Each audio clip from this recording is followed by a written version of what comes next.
Welcome to After the Act, a film podcast where we talk about movies and shows. We are your hosts. I am Grandissimo, here with The Darkhold. And The Darkhold. We're going to get a little strange with it today as we review Marvel's Doctor Strange in the Multiverse of Madness, the 28th MCU film in Phase 4. It's following the devastatingly beautiful No Way Home and directed by Sam Raimi, who makes his entry into the MCU. So, I mean, there's a multiverse amounts of things to discuss here. He also started it. You know, technically, spoilers. There's just going to be a lot of spoilers for every past MCU film. All right? It's fucking spoilers. I'm sorry. But, yeah. Given the canon, Spider-Man of 2002 is part of the universe. So it was cool to see his work applied to this superhero IP that's not Spider-Man, actually, and something that's, I think, genre-wise, a little more up his alley than I would say even Spider-Man. So, I mean, the expectations for this movie was all over the place. It's another multiverse movie. We know where Marvel might want to go in Phase 4 and Phase 5, and we've been hints at it. And Doctor Strange, this is his first sequel to his own movie. He's been scattered throughout different movies, but he finally got his own movie to discover what he's been up to, really, personally and at a multiverse scale. Right? I believe 2016. And then he's just been in Avengers movies, Spider-Man movies. So, I mean, there's so much to talk through, even by expectations. So really just to set it up, what we're given in Sam Raimi is Doctor Strange. It's the 28th movie. It's a multiverse movie. What were your expectations of this movie, and what did you think of it? Non-spoiler review. So for me personally, I love Sam Raimi. I've always been a huge supporter. Evil Dead is one of my favorite films. Right? Army of Darkness is like the perfect cheesy, campy horror film from my childhood. So being horror heads ourselves, we tend to really like horror movies. So I'm already a little bit biased when it comes to Sam Raimi. I thought his original Spider-Mans, for nostalgic reasons, as well as objective reasons, were pretty good. I really like the second Spider-Man movie. To this day, still one of my favorites. I still think Dr. Otto Octavius, a villain who I thought was really silly in the cartoons and comic books, he actually pulled it off and added some emotional depth to that character back in the day. So Tobey Maguire still one of my favorite Spider-Mans, still one of my favorite movies. So I think Sam Raimi was long overdue, a chance to kind of come back and add a little bit of his unique flair back into the MCU since the old days. And I'll be honest, the trailer was dope, right? I don't think I've ever liked the trailer as much as this one. I think the only exception is Thor Ragnarok. I thought the Thor Ragnarok trailer was amazing. So I really liked the trailer for this one, so expectations were already very high. Doctor Strange is probably top 3 Marvel heroes for me. There's just something really cool about a dude who reads books, and that's his power, right? Like Tony Stark is a genius, Hulk has gamma radiation, Captain America, moral compass, iron tight. Doctor Strange, man, he just reads a book, right? His knowledge is power with Doctor Strange. So yeah. It's kind of like a unique Deus Ex Machina, because no matter what, he can just read a new book and he'll even the playing field. So it's kind of a gift and a curse, but was really hyped. The movie for me was a bit of disappointment. I will say that. Now, I won't say it was a terrible movie, because I've seen far worse when it comes to Marvel films. But to me, it's middle of the pack, and I will get into all that later on in the episode. But I think for me it was just a little bit underwhelming. I still think the first Doctor Strange is better in terms of just developing his character and the way plot beats progress. I still think the first one's cooler. Not to say this one was bad, but it's not what I hyped it up to be. It's not what I expected it to be. But like I said, we'll get into that later. How about you, man? Sure, and that's fair. I think I'm seeing a lot of mixed reviews from fans, and I say I'm on the other side of the spectrum. I like this movie. I think it's pretty decent, pretty good, I'd say. I like it better than the first one because it allows Doctor Strange's universe to get more weird, which is what I wanted from the first movie, really, is to dive into weirder spells, weirder villains, weirder stakes, and I think this movie does that. I think, like, expectations of the movie, I think we all built it up even more than what it came out to be, for sure. We expected for it to be, not spoiler here, maybe more inclusive of other multiverse facets, make them maybe connect with even more Marvel heroes and universes that we know of as, fans of the comic books and the shows and the other movies. But I liked what it did. I think it's less even of a multiverse movie and more of a horror superhero movie. And that really was the best part. Scarlet Witch was a star in this movie. This really was, every part that included her, I felt was the strength of this movie. Having Wanda Maximoff just be pretty much this Conjuring villain. Like, it felt like the Conjuring 4 starring Elizabeth Olsen. There are scenes with just like blood covering half her face that, they took, he took from his own influence of the Evil Dead series. There's some like grudgy Ring stuff going on in here too. So I thought as a horror fan, this is like stylistically one of my favorite Marvel movies, just for that genre and tone. But in the whole of the 28 films that came out, it is in the middle. And at this point, saying this movie is in the middle is a good compliment, because it's littered. We are littered with good MCU films. So this might be dead like number 14 out of 28, meaning I love the other 13 above it, and I like a few below it too.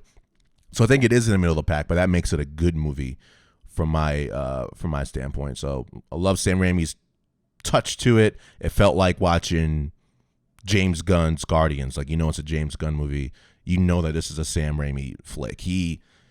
There are some visuals in here where I'm like, well, this is such an inventive thing to do to Doctor Strange, to give him this backing of more horror stuff going on, along with Wanda Maximoff being scary as fuck. There's some cool new characters. There are some cool surprises. I think really the faults are people just expected to see fucking X character and X universe, and then we're going to see this thing and this thing. And really we got a modest amount of multiverse stuff, but the multiverse stuff we did get, I thought was really cool. Act 3 was a strength for sure. It's got extremely weird and extremely Sam Raimi at the end. The middle was kind of fledgling. It was a little like the pacing was a little weird in the middle, but I liked the opening scene. Act 3 was brilliant, and I'm curious as to the stakes they're setting up for Doctor Strange 3. So overall, I liked it. Sounds like you're kind of middle of the pack. Didn't live up to your expectations. But we can get into the spoilers. But anything else you wanted to add on before we start spoiling Doctor Strange in the Multiverse of Madness? Yeah, for sure. I would say before we get into it, obviously spoilers coming soon. This is by far the most gruesome of the Marvel movies. I was actually really surprised that they got away with some of the shots they used in this movie. Yeah. But I'll dive into that as soon as we get into spoiler territory. But yeah, definitely this quote unquote the scariest of the Marvel films. And again, they have that Sam Raimi flair to it. But I think they got away with, and they got away with the most they could possibly get away with a PG-13 rating. I think any more and it would have teetered into that Deadpool rated R kind of level. Yep. But yeah, for sure. It was like, if you ever do a ranking of like top fucking death scenes, this might have like 4 or 5 of them just in this movie, just in terms of brutality and like shit. They really just did that shit. Okay, cool. I didn't think you can show that to an audience that includes kids, but like, we're here. It's Sam Raimi's world for this one. His multiverse world.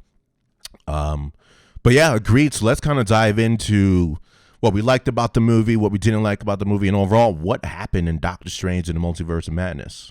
What's up? Oh, no, I'm just counting down for the okay, people. Perfect. So 3, 2, 1. Spoilers starting now. Yeah, they killed some folks. Yo, everybody died in this movie. And I'm crazy. Yeah, I liked it because we'll have to get into WandaVision too, because that's one of the criticisms I hear is that people don't like where it took Wanda's story, that they felt like it overwritten WandaVision and what she learned. But I felt like it just extended her WandaVision plot. Like, she learned that her griefing was shitty to other people because she was hurting other people. And she's learning how to do that in a healthy way. But then she gets the book and starts reading about, well, I can hear my kids in another dimension or something. So where can I find my kids? So I absolutely, let's believe the whole through line of like, all right, but if my kids are out there, I don't have to grief them anymore because they will literally be in existence. So how can I do it? So I buy her whole like Scarlet Witch, like I'm a horror character kind of through line there. But what did you feel about the storyline of Wanda Maximoff and where it led to after WandaVision?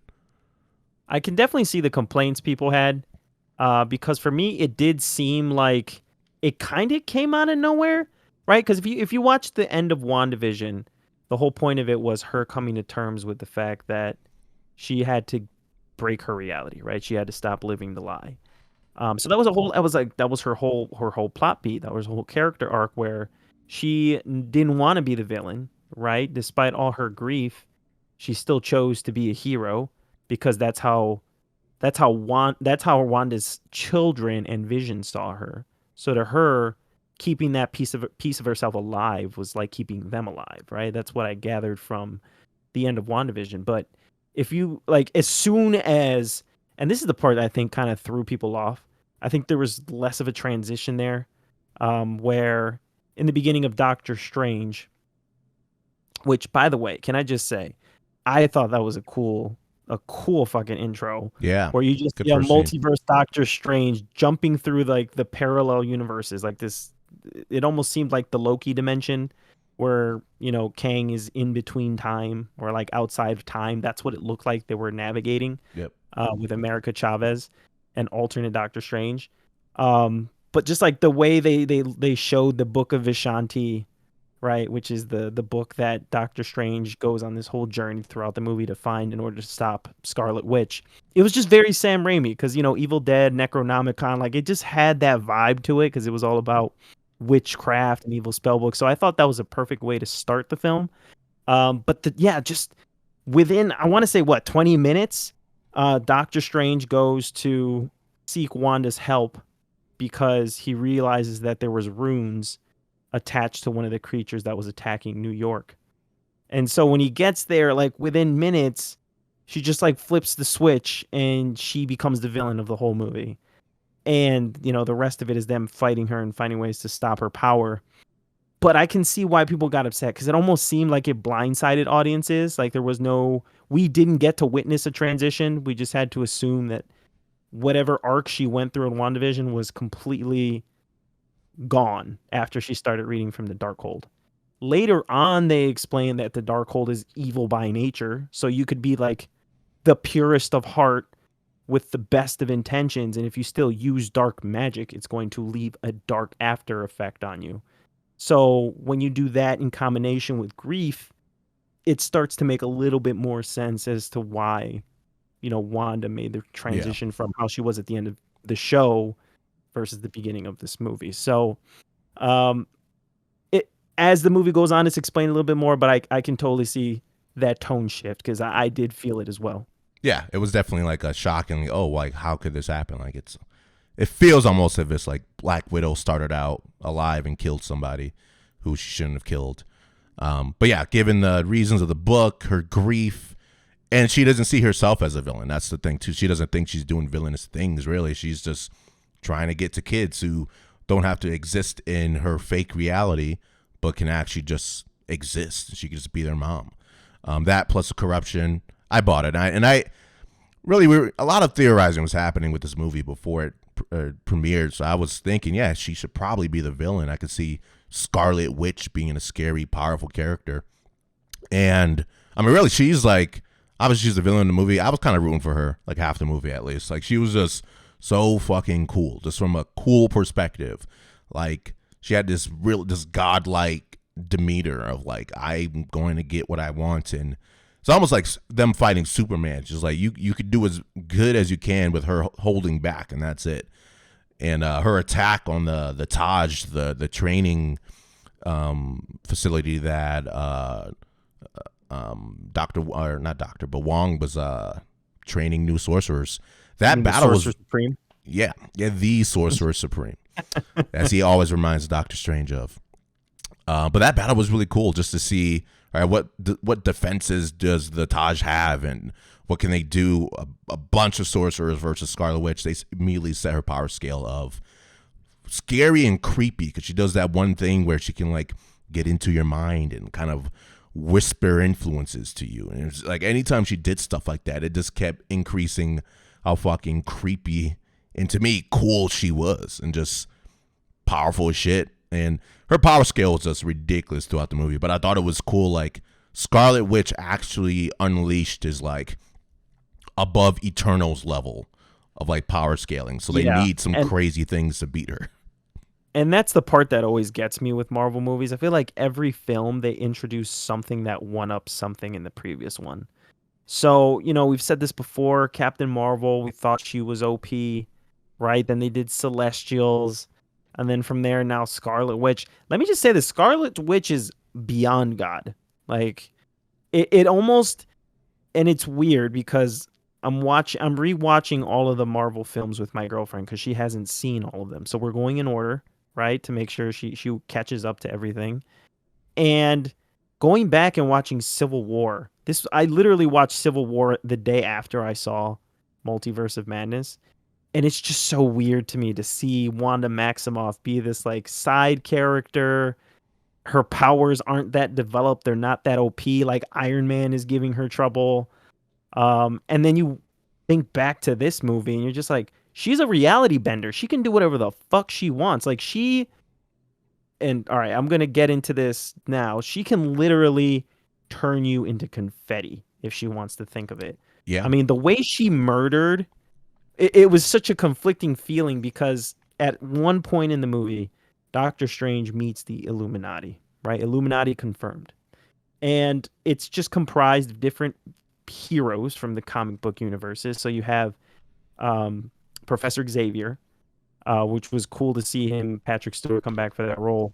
But then you have like Captain Marvel's equivalent in that universe. You have I didn't even know the guy with the ridiculous voice power was. Like I don't even Black remember Bolt. that. Yeah, kid. he's a dope character. Black Bolt, and then you had the female equivalent of Peggy if she became Captain America, and then you have the biggest surprise, which was Mr. Fantastic, right, played by John Krasinski or Krasinski. John Krasinski. So when I saw that, I was like, "Oh, that's so dope! They're introducing like Fantastic Four. This is it. Like he's the world's Yeah. smartest man." A little bit of And then X-Men. Yeah. and then he gets wrecked like Yep. like a joke, right? Like they hype up this moment where they introduce Mr. Fantastic, and he's the first one to die a horrible death. I felt like I was watching like Hunter x Hunter's Chimera Antark, right? Like or like a really gruesome anime, because she just straight up rips him apart at a molecular level while he's screaming in pain, and then she just blows him up, and then confetti flies everywhere. Yep. And when I saw that, I was like, how did they allow this in a Marvel movie? They just did Mr. Fantastic dirty like that? That's crazy.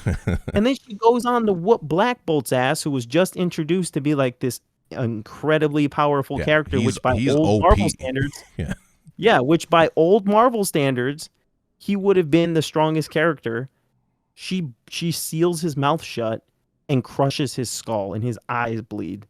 And he falls to the floor dead. She cuts Peggy Tyrell in half with her own shield. I was not expecting that. And then she goes on to whoop Captain Marvel's ass. Like the character that tanked a Thanos punch or a headbutt and was about to beat him with the Infinity Gauntlet ends up getting decimated by someone like Scarlet Witch. So it just kind of goes to show you the tier list that we're approaching in these movies, where everything is just becoming cosmic level.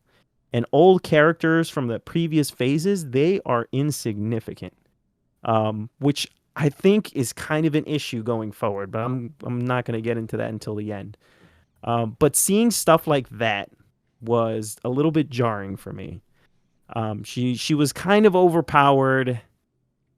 and it almost seemed like even the way they beat her at the end seemed kind of ass pulley. Um, but I'll hold my thoughts on that, man. But yeah, she was just OP as fuck. I mean, it almost seemed like to the point where I don't know how they're gonna beat her. And then when they did beat her, I'm like, this is unbelievable. Like this doesn't make any sense to me. And if you go back and watch her in previous films, you're just like, I don't believe this either. Like after watching Multiverse of Madness, I can't see you in this light anymore. I'm sorry. Like this, the character is forever changed. Sure, yeah, Just can't- she's a Scarlet Witch. She definitely had her own like anime uh, montage of power ups to the crazy degree, to the multiversal degree. I loved that introduction of the new characters in Universe 818 or something like that. Yeah. So now we're Yeah. starting to name it. We're living in the MCU as 616, which is in the comics usually where we're chilling. I loved it because first it was hype as shit just to see Mr. Fantastic, Professor X, Black Bolt, Captain Marvel and America, and it was. I thought one of the coolest scenes is watching them all die, which is a very morbid thing to say. But given this is as horror movie as this movie gets, it was horrifying to watch them die, and it was up to Sam Raimi's sensibilities. Absolutely, like even the lines she said in between right before killing them, like John Krasinski's Mr. Fantastic is like, yeah, Black Bolt can literally annihilate you with just one word. We don't want to have to fight you. Like he could just utter a word from his mouth, and then she says, "What mouth?" And then you look, and his mouth is sealed up like Neo in the Matrix. And it's like, that is fucking, it's terrifying. It is actually terrifying.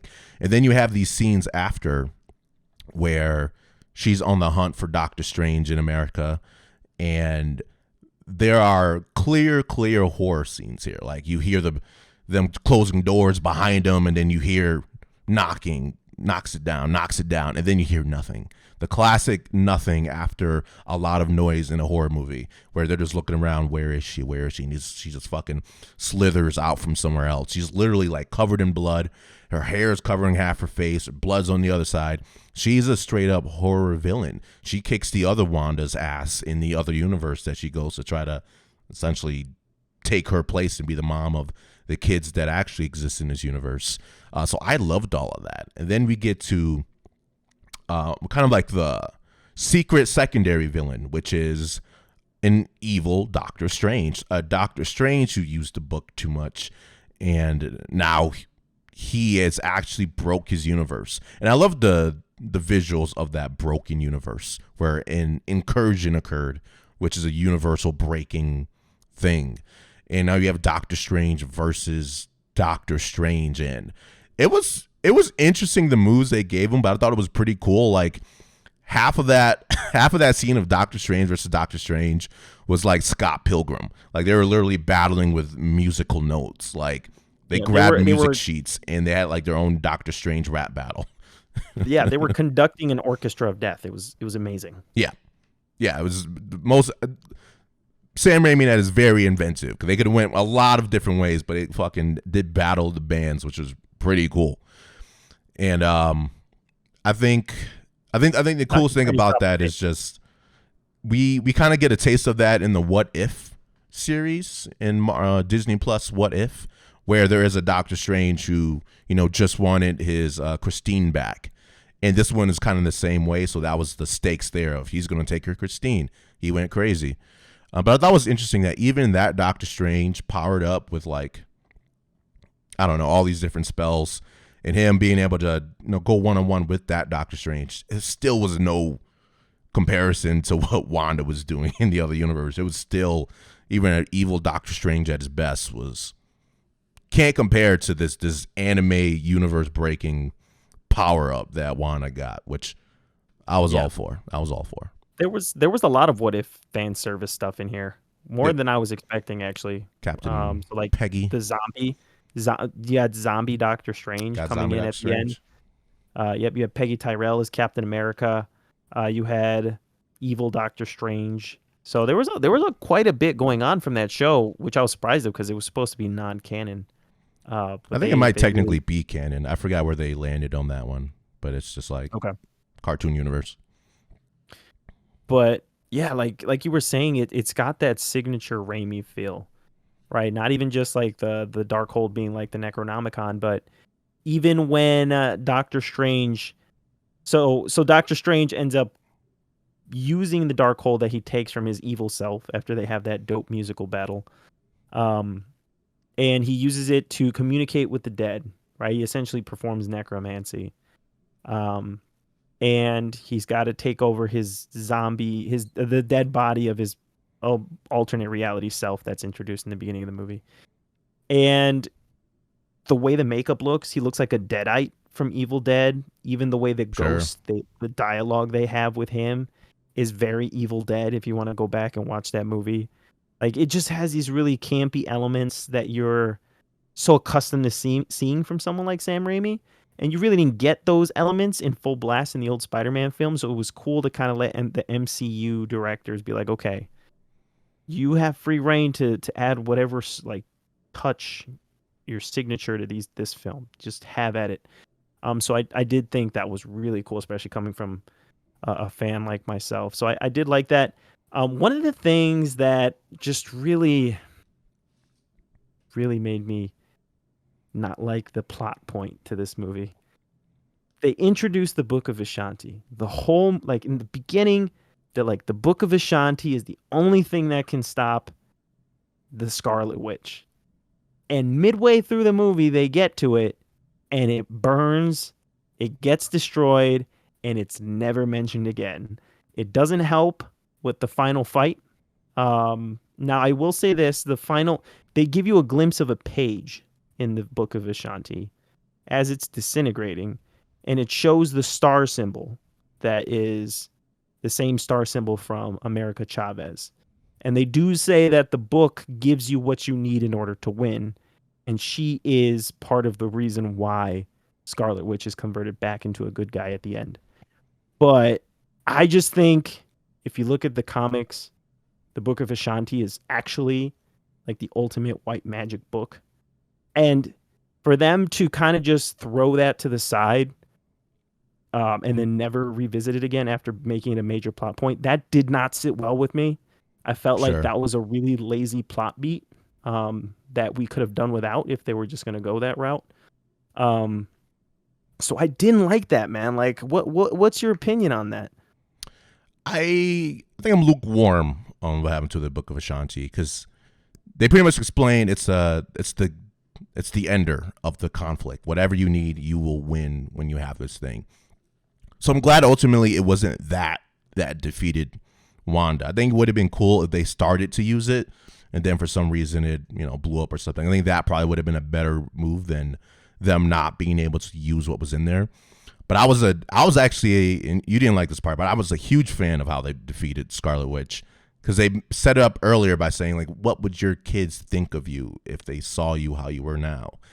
And that's exactly what America Chavez does is she shows how gross she is to these alternate versions of her kids, and she realizes that she is not who she needs to be a mother to anyone, despite how much she wants it. So I thought ending it in a way where the character's own emotional arc is turned back to you're not a good person and you would be a terrible mom. These kids are literally crying out for their actual mother, and that being the thing that kind of breaks the hold of how evil she's become. I thought that was beautiful. I like when it's a more philosophical ending to these OP characters. Not unlike spoiler for Hunter x Hunter, but the final Chimera arc thing. It wasn't that they overpowered the Chimera King, Ant King there. It was love that ultimately kind of defeated this character. And I love that it was the mirror of she wanted love and she has turned into a monster to become something that can't be loved by other versions of her children. And she realized, well, now I have to destroy not only myself and this book in this universe, but every book in every universe that can cause anyone else to go this far. So that was a beautiful moment, a good character beat, and she's not going to be dead forever. We already got introduced with another Wanda in another universe. We didn't see the body. Classic, didn't see the body. Don't count it as dead quite yet. But I thought it was a good ending for a character that would have whipped Thanos' asses in a second at this point. The only way you could beat her is, I don't know, some version of love or lack thereof. Yeah, and another big reason why this movie just falls in the middle of the pack for me is that it's supposed to be a Doctor Strange movie. Again, I'm not too well versed in the comics for Doctor Strange. I know Scarlet Witch is in those comic books. But to me, this felt more like a Scarlet Witch movie than it did a Doctor Strange movie. I feel like she overtook the movie. Like, Oh, absolutely. this just felt like WandaVision Part 2. I really don't feel like Steven had the steering wheel in terms of being the main focal point of this film. Yep. Which is really disappointing. That's kind of why I like the first one just more than this one, because instead of focusing on Doctor Strange and all the unique enemies, that he fights to expand his universe, they kind of just use him as a feeder again, like in the previous films, to talk about other characters and other plot points that they want to introduce with future movies like the multiverse. And to me, that kind of did his character a disservice, because it has been a really long time since we've seen a standalone Doctor Strange movie. So I was really looking forward to maybe expanding on the Dormammu universe. And again, spoiler, they do touch upon it a little bit in the post-credit scene. I really wanted them to talk more about, just the demonic opponents that he's accustomed to fighting in the comic books. And we didn't see any of that. So to me, like, this was just WandaVision 2.0. This really didn't feel like Doctor Strange. And even though he was supposed to become more powerful, he was supposed to become wiser. At the end, I really didn't get much from that. Like, he uses the book of the Darkhold book to fight Wanda at the end with the help of Wong and America Chavez, but in the end, it doesn't amount to anything. Like, what he does really doesn't amount to anything. The biggest contribution to the climax of the movie he makes is that he doesn't try to steal America Chavez's powers, and instead just lets her convince Wanda to have a change of heart. But to me, that's not what I want to see from a hero, like someone's dedicated movie to that character. Like, I'd rather them have a larger impact on the final outcome. And I just didn't feel that from this movie. I feel like Doctor Strange really didn't play that big of a role in his own movie. What's your opinion on that, man? Yeah, that's fair. I would totally agree that it's way more Scarlet Witch in the Multiverse of Madness, which I ended up loving because she's the best part of the movie. Doctor Strange is probably the second most developed one in his own movie. But I like the through lines they did give him. I think he could have had way more, and I like that the substitute for his typical demonic dark dimension demons are instead a witch. That makes sense for a sorcerer to fight a witch. So I like the villain of this movie. It's not, Dormammu or something like that. It's not even Mordo, who's in this movie too, and he's the only surviving member of the Illuminati. But I like that it was Wanda, and some of the through lines they did give him. They kept referencing he needs to be the one holding the knife. We see that immediately in the first scene where he takes America or tries to take and kill America, so he can try to get the Book of Ashanti and save the world. Didn't work out for him. Throughout the movie, it's him, all characters saying like, you're always the one who needs to be steering, he needs to be holding the knife, and his character arc is he can be less cocky. Essentially, he can say, I have other people around me that can help me, that can actually take over and help us win the day by handing it over to his little protege there in America.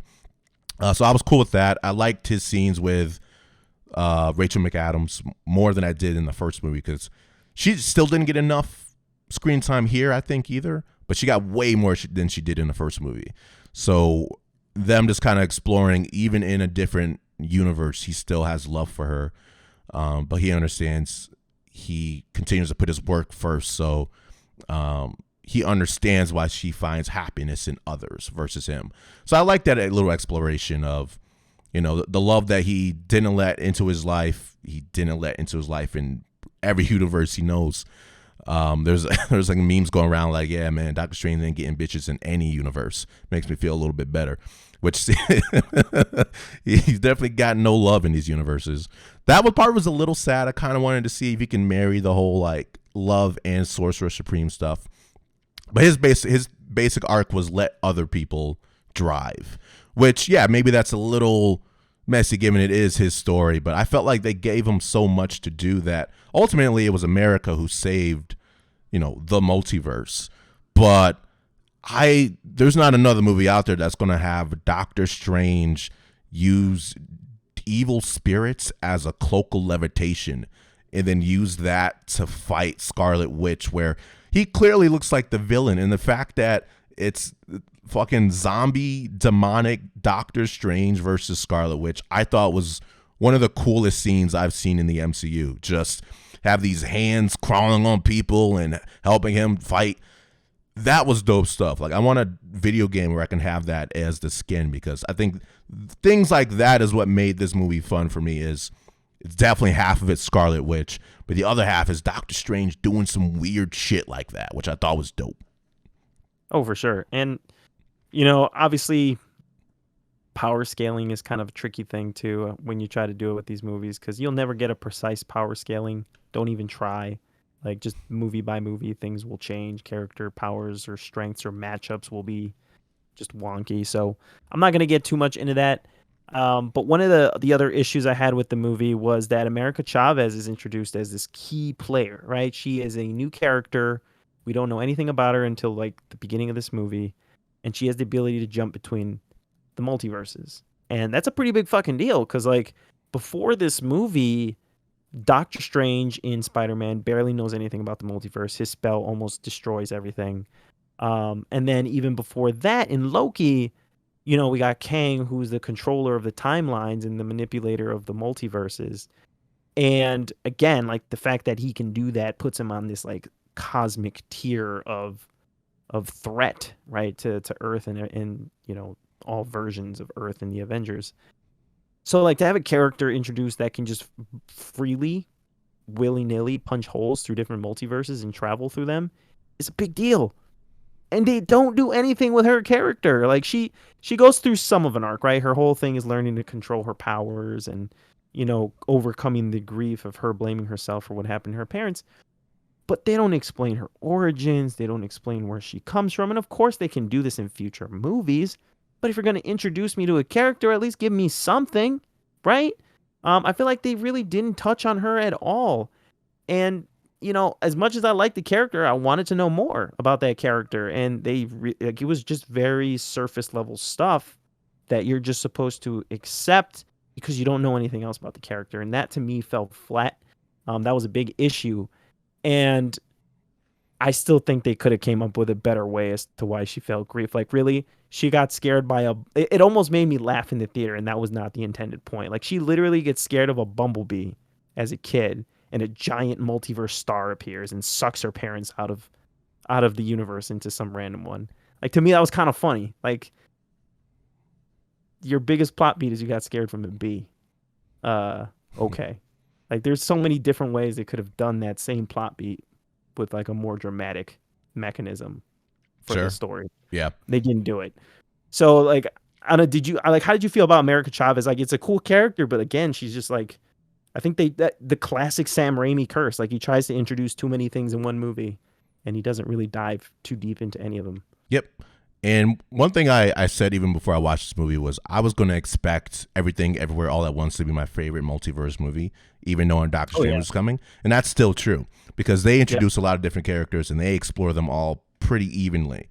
And again, that's another movie, spoiler alert, sort of, but that uses emotion to kind of conclude the movie. It's not who's more powerful. It's the emotion you give a character. So I appreciate that Doctor Strange did that too. But yeah, America Chavez got the shaft here. She got Rachel McAdams from the first movie where they gave her nothing to do.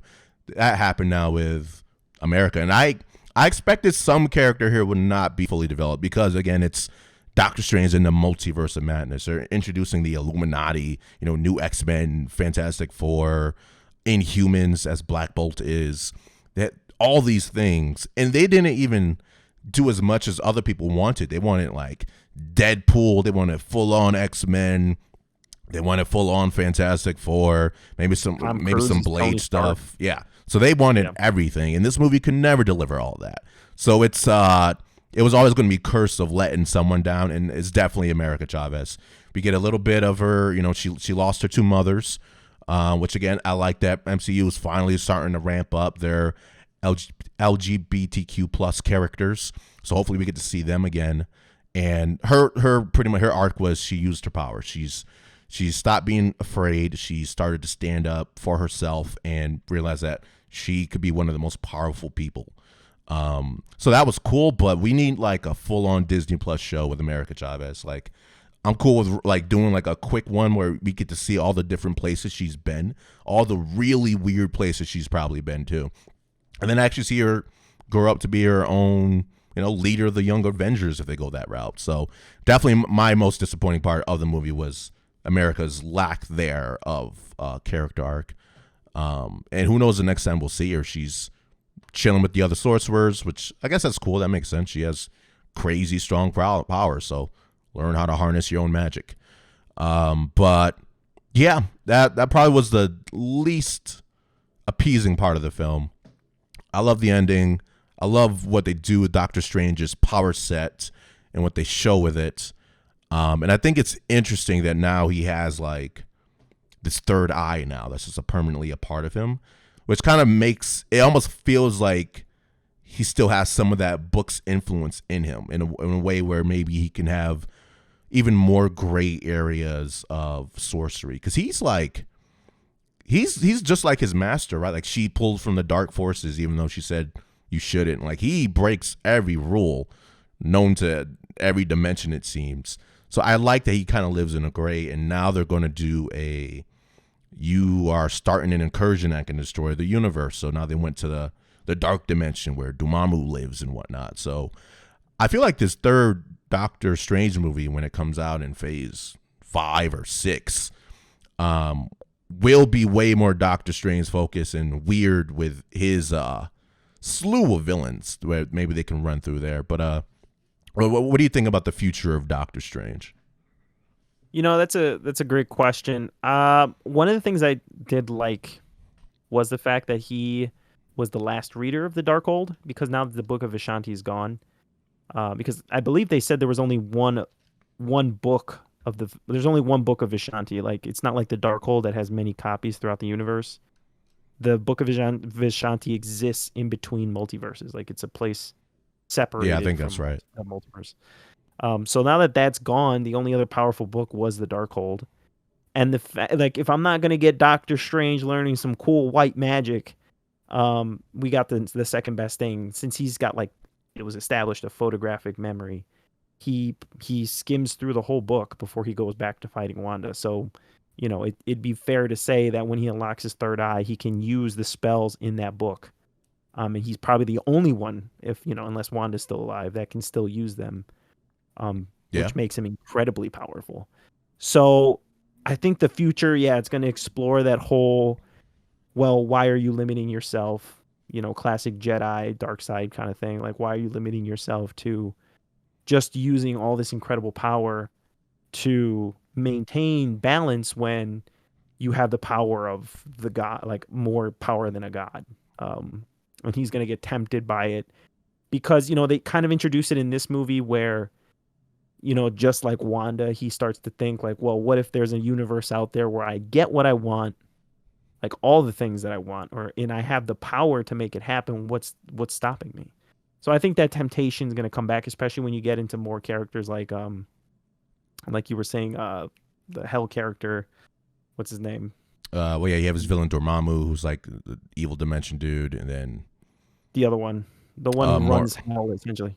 who runs hell. I know what you're talking about, but yeah, I forget the name. Mephisto. Mephisto's Yeah. one of them. Yeah, he fucks with like Ghost Rider and stuff too. Yeah. Yeah, so like as he starts talking to those more demonic, devilish characters, he's gonna run into more and more temptation. So I think that's the future for Doctor Stephen Strange. I think it's more arcs like that, and it's just gonna come down to like, okay, well, even though I'm using this power, ultimately I'm not going to succumb to it. I'm going to find a way to find balance with it, which is cool. I love Sam Raimi, like I said, but the reasons I love Evil Dead don't translate to the reasons why I love Doctor Strange. And one of the things that just made me laugh, and I went to the theater to watch this with my sister, and we both agreed on this, was there was just certain scenes, the way they were filmed, they're just kind of comical. So as much as I love Professor Xavier, every time he did something, it was just him going like this with like a little vibration coming out of him.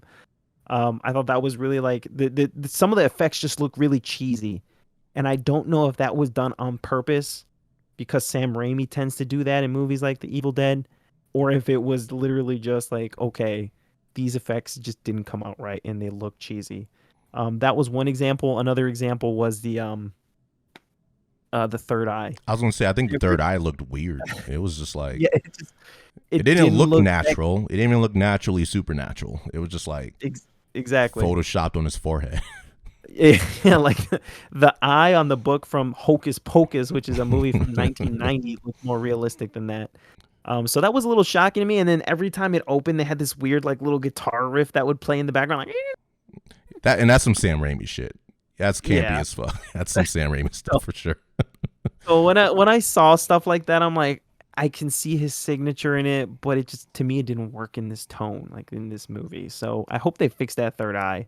I like the power he got from it, but they need to fix some of the effects in this movie because I don't know if it was done on purpose or what, but it did not do certain scenes some justice. That's all I'm gonna say. Yeah, I agree definitely on the visual effects. There's like that and a few other things where I'm like, I think you could have went back to post and clean that up a bit.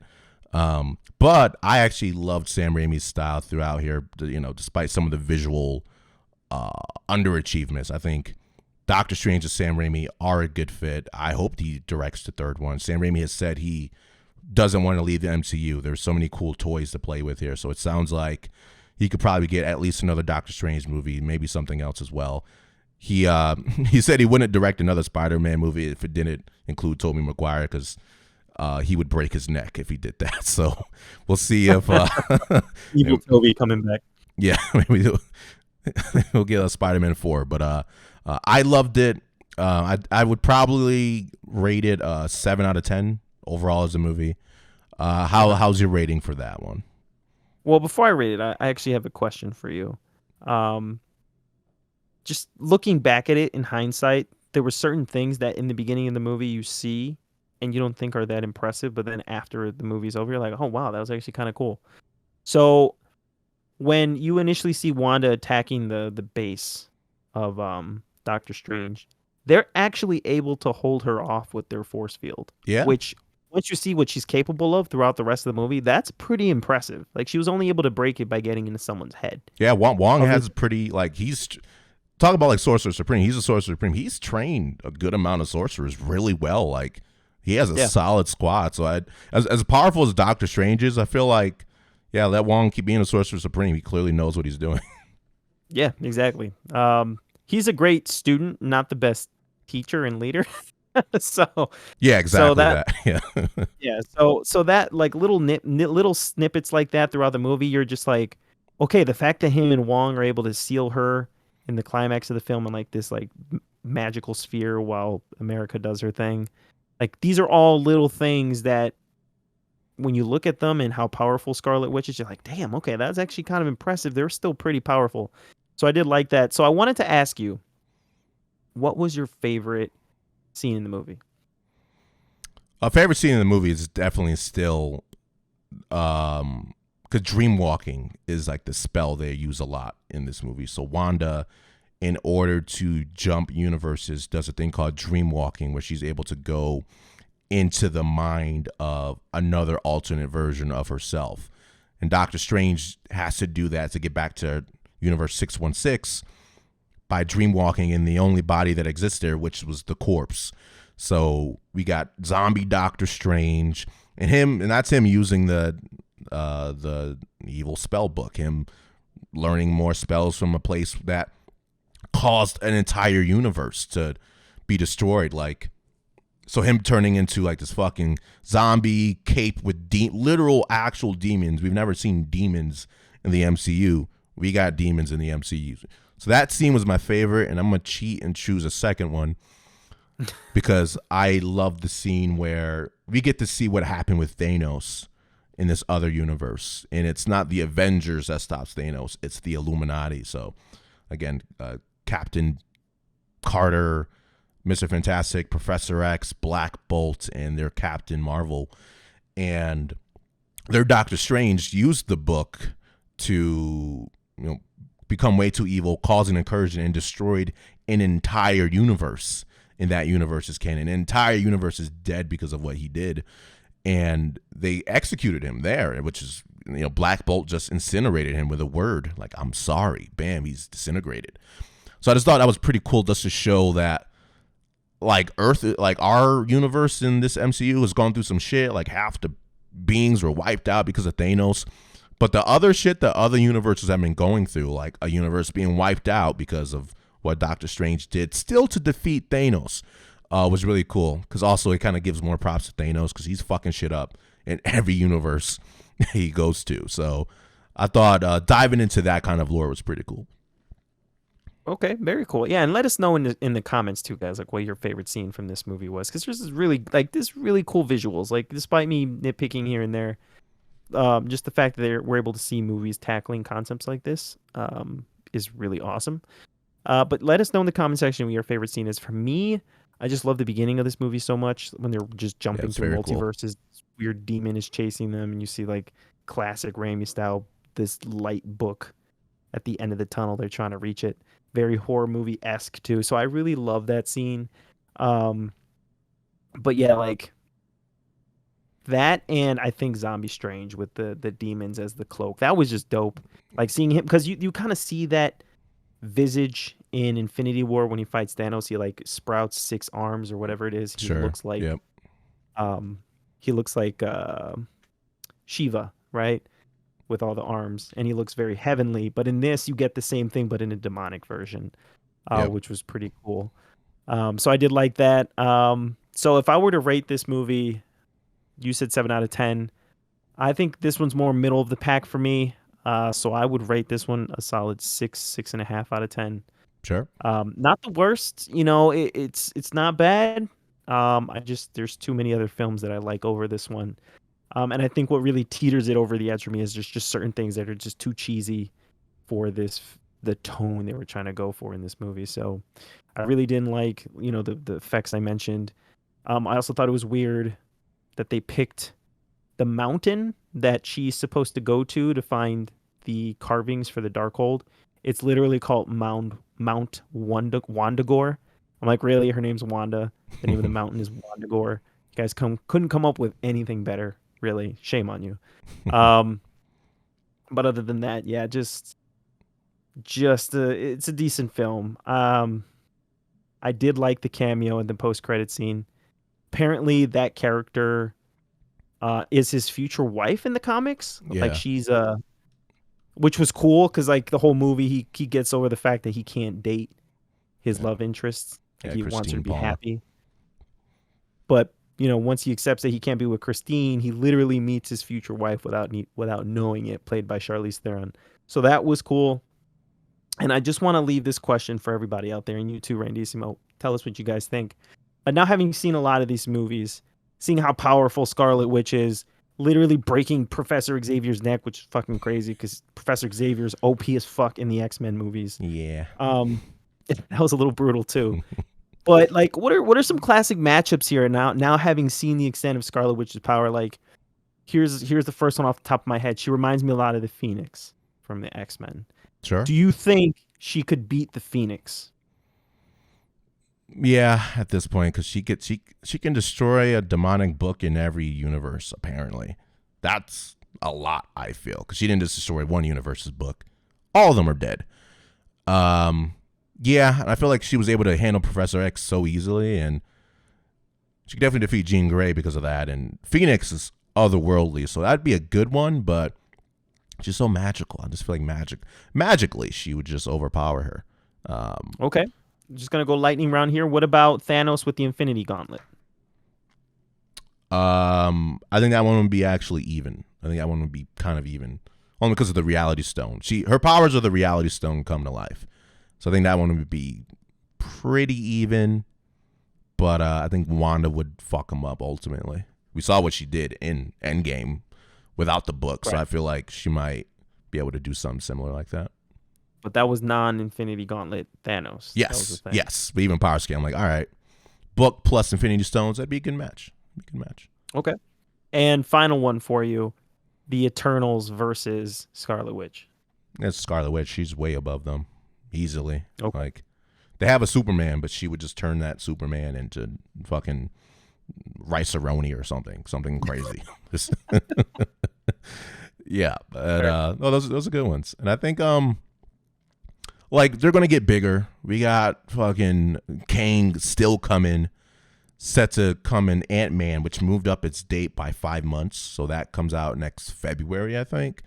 So we're gonna have otherworldly stuff, and I'm a fan of power up anime. That's most of the animes we watch.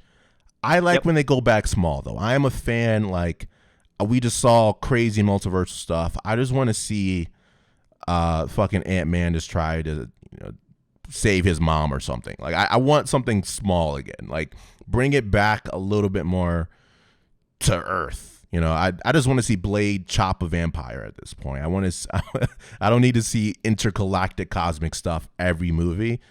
Bring it back to Earth. I'm cool with that.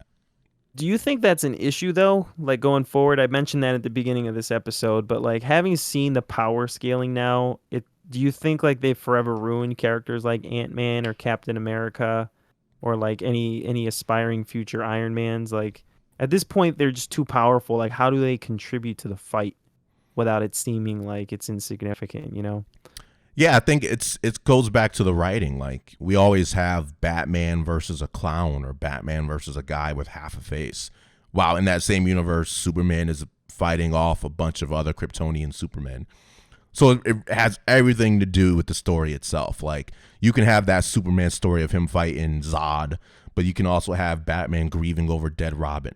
You can take it huge like that and then bring it back to Earth with just the new Captain America trying to get America to accept him as a black Captain America and dive into that a bit more.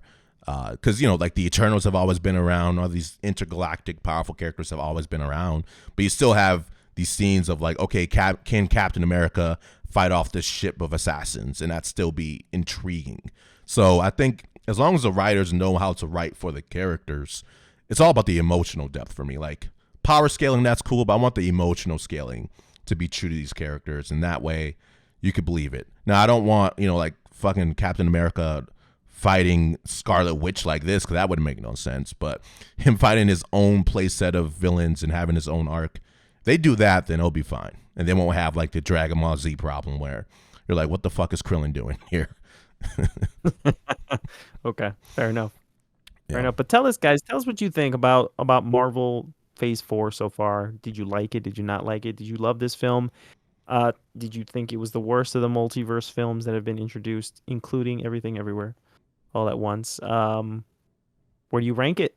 Do you like Doctor Strange as a character? Did you like Scarlet Witch as a character? Where do you think they're going to go in the future? All these things, let us know. We want to hear from you guys. We love sharing not only our reviews, but also you sharing thoughts with us too. We think that's the second best part of everything here. Yeah, absolutely. So let us know. You can leave a comment right on our YouTube page, where this will be coming out very soon, at Malum Pictures.